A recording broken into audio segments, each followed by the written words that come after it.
अब हम बात करेंगे मोंगोस को आप कैसे यूज़ कर सकते हैं नोड.जेएस के अंदर। जब मैंने आपको मोंगोडीबी पढ़ाना स्टार्ट किया था, तो मैंने 2 पैकेज के बारे में आपको बताया था।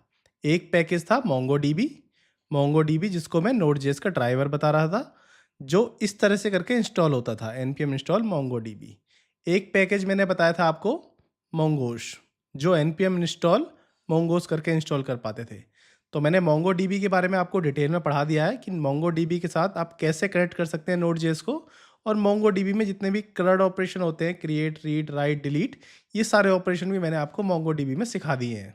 अब मैं आपको सिखाऊंगा ये मोंगोश क्या होता है। जैसे कि देखो यहाँ पे लिख ही रहा है, mongoose is a MongoDB object modelling tool है, जो डिज़ाइन होता है एसिंक्रोनस एनवायरनमेंट में, जो सपोर्ट करता है नोड.जेएस को।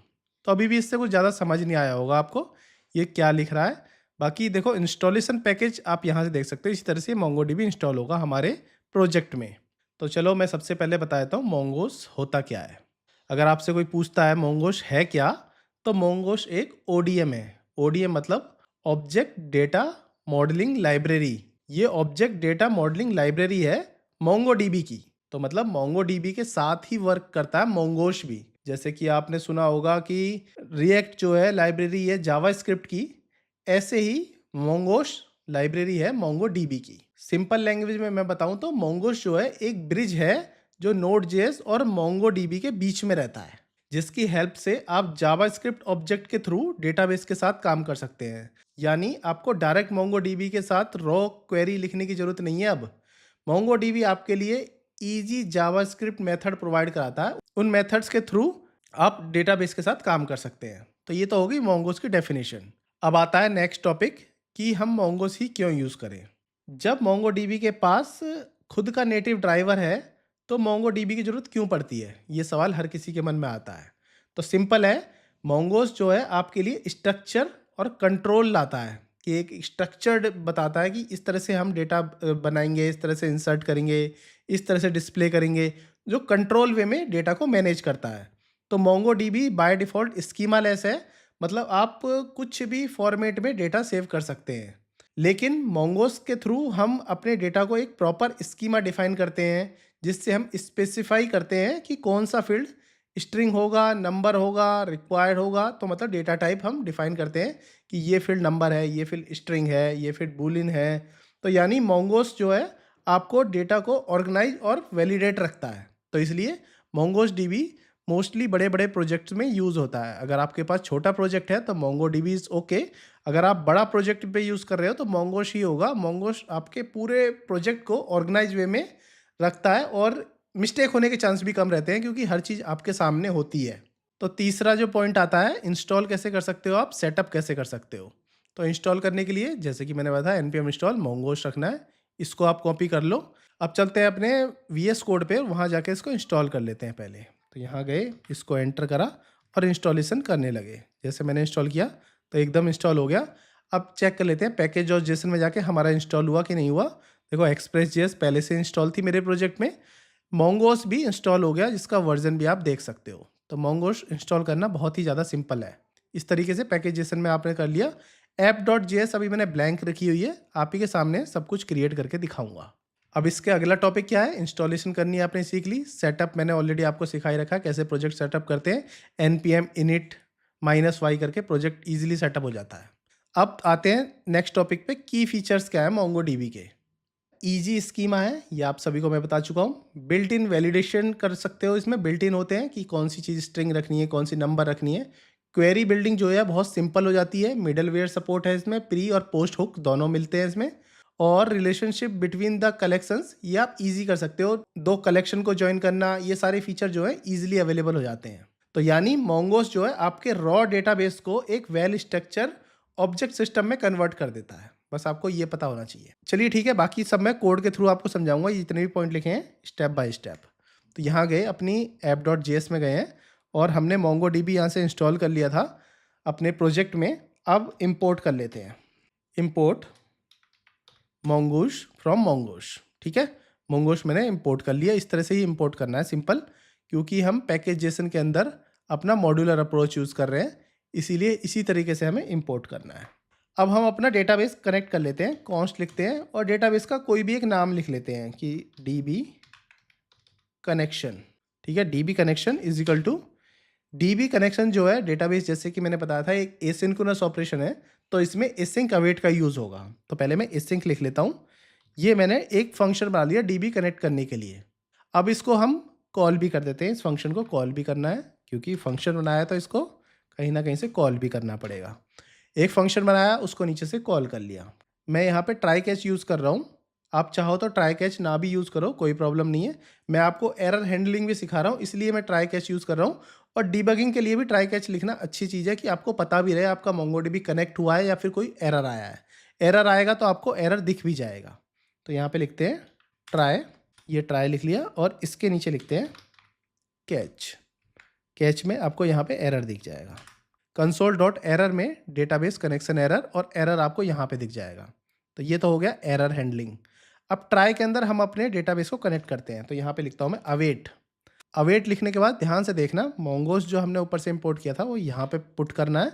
डॉट कनेक्ट लिखना है, और ब्रैकेट बनाया और स्ट्रिंग बना दी।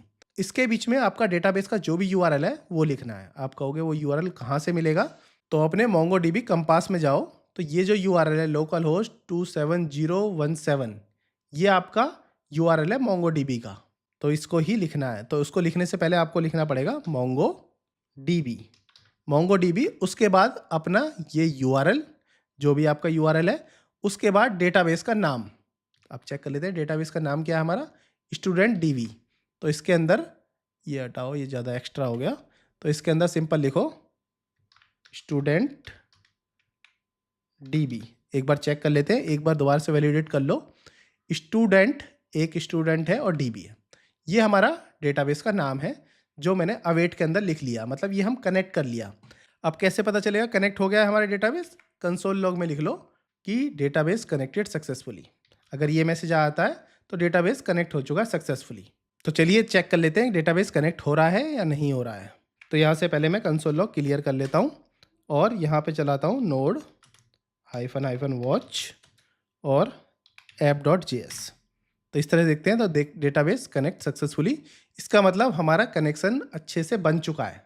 अब हम नेक्स्ट स्टेप पे आते हैं। जो हमारा नेक्स्ट स्टेप है, कनेक्शन तो बन गया, अब क्रिएट करते हैं स्कीमा फॉर कलेक्शंस, फिर डेटा फैच करेंगे और टेस्टिंग करेंगे। बस 3 स्टेप हमारे और बचे हैं। तो यहाँ पे मैं लिखता हूँ, यहाँ पे नहीं, इसी डीबी के नीचे ही लिख लेते हैं, यहाँ पे इसके नीचे लिख लेते हैं।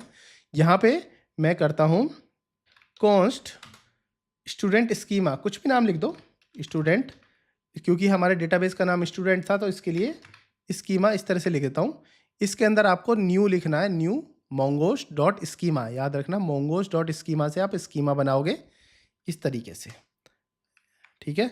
अब स्कीमा के अंदर आपको वो चीज़ लिखनी है जो आपकी डेटाबेस में है। तो फिर जाओ कंपास के पास, कंपास से चेक कर लो, एज है, सिटी है, नेम है। तो हमें 3 चीज़ रखनी है, और एज देखना नंबर में है, बाकी सब स्ट्रिंग में है। तो आपको डिफाइन करनी है कि आपका क्या डेटाबेस है जो आपको यहाँ रखना है। तो नेम, पहला नेम है जो स्ट्रिंग में है, एज है जो नंबर में है, और तीसरा क्या था, सिटी, सिटी जो है स्ट्रिंग में है, तो यहाँ पे लिखे हैं सिटी। तो इन तीनों डेटाबेस को आपने बता दिया इसको पहले ही कि स्कीमा डिफाइन कर दिया। मैं आपको यहाँ दिखा देता हूँ, डिफाइन स्कीमा फॉर स्टूडेंट, ठीक है। स्कीमा बन गया। स्कीमा के बाद हमें एक मॉडल बनाना है। थोड़ा सा आपको दिखने में थोड़ा सा ऐसा लग रहा होगा बहुत ज़्यादा कोड है, अगर आपका बड़ा प्रोजेक्ट है तो ये सारे कोड को ऑर्गेनाइज करेगा और ये आपको बहुत सिंपल भी लगेगा। फर्स्ट टाइम थोड़ा कठिन लगता है, फिर बहुत सिंपल लगता है। कॉन्स्ट लिखो, और स्टूडेंट मॉडल बना रहे हो तो इसमें भी ऐसा ही स्टूडेंट मॉडल, ठीक है। स्टूडेंट मॉडल, इसमें भी देखो मोंगोस डॉट स्कीमा लिखा था, ऐसे ही मोंगोस डॉट मॉडल। मॉडल में स्टूडेंट का नाम वो आपको ध्यान से रखना, क्या था आपका मॉडल का नाम, स्टूडेंट्स था, एस भी था, यहाँ पे एस था और एस स्मॉल था, ये देख लेना। कलेक्शन जो है ये कलेक्शन है, ये आपका कलेक्शन है, और ये आपको ध्यान से देखना है, स्टूडेंट्स करके है, ठीक है। मॉडल मतलब कलेक्शन, और ये स्टूडेंट स्कीमा ये वाला नाम है जो आपने स्कीमा बनाया था। हमने मॉडल क्रिएट कर लिया, मतलब कलेक्शन उठा लिया। अब क्या है, यहाँ पे मैं करूँगा फैच डेटा, ठीक है। फैच डेटा फ्रॉम डीबी, ये भी लिख सकता हूँ। इसमें क्या है, पहले मैं कॉन्स्ट करके गेट स्टूडेंट्स। इसमें एसिंक अवेट का इसमें भी हम यूज़ करने वाले हैं, क्योंकि जो डेटा हमारा डेटाबेस से आएगा वो एसिंक अवेट के रूप में ही आने वाला है। तो इसके अंदर भी मैं ट्राई कैच ही यूज़ करने वाला हूँ, क्योंकि इसमें एरर हैंडलिंग भी आप सीख जाओगे, ऊपर से डेटा भी आपको मिल जाएगा। ट्राई के अंदर आप लिखो सिंपल, यहाँ पे कॉन्स्ट स्टूडेंट्स लिख देते हैं। स्टूडेंट इसलिए लिख रहा हूँ क्योंकि मैं इसको प्रिंट कराऊंगा। स्टूडेंट्स के अंदर अवेट कर लेते हैं स्टूडेंट मॉडल, ये जो मॉडल था इसमें फाइंड लिखते हैं, तो सारा डेटा आपका स्टोर हो गया स्टूडेंट के अंदर। अब कंसोल लॉग में आप स्टूडेंट प्रिंट कराओगे तो डेटा दिख जाएगा। अगर बाई चांस कोई इशू आया तो कंसोल डॉट एरर में आपको एरर दिख जाएगा, क्यों हमें डेटा नहीं मिला। और ये वाला फंक्शन जो था इसको यहाँ से कॉल कर लो। अब अपना प्रोजेक्ट को टर्मिनेट कर लो पहले, फिर दोबारा से चलाता हूँ मैं और थोड़ा सा इसको ऊपर कर लेता हूँ, ये फिर एंटर करता हूँ। तो आप देखोगे जो भी मेरा डेटा था डेटाबेस के अंदर, स्टूडेंट डेटा, ये करके जितना भी मेरा डेटा था वो मुझको यहाँ मिल गया। ये वही सेम डेटा है जो आप यहाँ देखोगे, तो 25 दिल्ली, जो 5 डेटा थे पाँचों मिल गए, जो मैंने कंसोल लॉग में यहाँ दिखाए थे। देखो इसके अंदर स्टूडेंट डेटा करके दिखाया था, ये रहा स्टूडेंट डेटा, यहाँ पे स्टूडेंट डेटा है। और इसके अंदर आपके सारे फील्ड हैं, आईडी, एज, नेम, सिटी, जो 6 फील्ड हैं आपके सब यहाँ दिख पा रहे हैं कंसोल में। तो इसका मतलब आपका डेटाबेस तो कनेक्ट हुआ ही हुआ। आपने स्कीमा भी बनाई, एक प्रॉपर स्कीमा जिसमें डेटा टाइप भी दिया, स्ट्रिंग है, नंबर है, तो इसमें कोई एरर आने के चांस भी ख़त्म हो गए ज़्यादा। और जो स्कीमा बनाई उसको एज ए मॉडल के रूप में आपने कहीं स्टोर करा लिया, और उस मॉडल से, मॉडल मतलब कलेक्शन बोल रहा हूँ, एक ही चीज़ है। और उस कलेक्शन से, मॉडल इसलिए क्योंकि ये ऑर्गेनाइज वे में मॉडल बोलते हैं, कलेक्शन अनऑर्गेनाइज वे में बोलते हैं।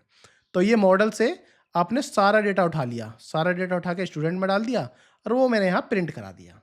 एरर आता तो यहाँ पे भी एक एरर आ जाता, डेटाबेस कनेक्ट नहीं होता तो यहाँ पे भी एरर आ जाता। तो इस तरीके से हम अपने पहले लेक्चर में मैंने आपको सिर्फ इतना सिखाया है कि डेटाबेस कैसे कनेक्ट होगा, आपका प्री डिफाइंड डेटा जो आपके डेटाबेस में है वो आप कैसे गेट कर सकते हैं, वो भी सिर्फ समझाने के हिसाब से।